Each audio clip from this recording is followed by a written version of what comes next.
എനിക്ക് അതാ ചിരി വന്ന് എനിക്കെന്നറിയാം.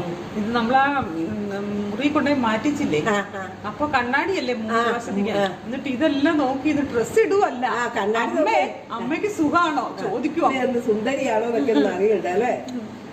കണ്ണാടിയിൽ അമ്മയാന്ന് അറിയത്തില്ല, വേറെ ആരോ ആണ്. അതിനോട് ചോദിക്കും അമ്മയ്ക്ക് സുഖാണോന്ന്. ചില സമയത്ത് അമ്മയ്ക്ക് അറിയാം. അവനെടുക്കട്ടെ, അമ്മ പറഞ്ഞില്ലേ അവനോട് എടുക്കാൻ. എന്തെല്ലാം കാര്യം നടക്കാനാണ് ഭയങ്കര ഭാരാന്നോ? ഇത് ജോലിക്കാരെയൊക്കെ നിർത്തിയിട്ടുണ്ട് എടുത്തു കൊടുക്കാൻ. എന്നാലല്ല പിള്ളേർക്ക് പണിയാന്നായിരിക്കും പറഞ്ഞത്. അത് കുഴപ്പമില്ല അമ്മച്ചി, ഇത് നമ്മൾ തൊഴിലില്ല. എടുത്തോണ്ട് തന്നെ ആകണോ വലുതല്ലേടാ അത്. ഇട്ട് നോക്കണം ഷോളം വെച്ച് നോക്കാം. ഷോളം ഇങ്ങോട്ട് ഇട്ട് നോക്കി കുറച്ച് നേരെ തിരിഞ്ഞില്ല.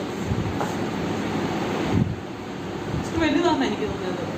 ഷോളം കറക്റ്റാണ്.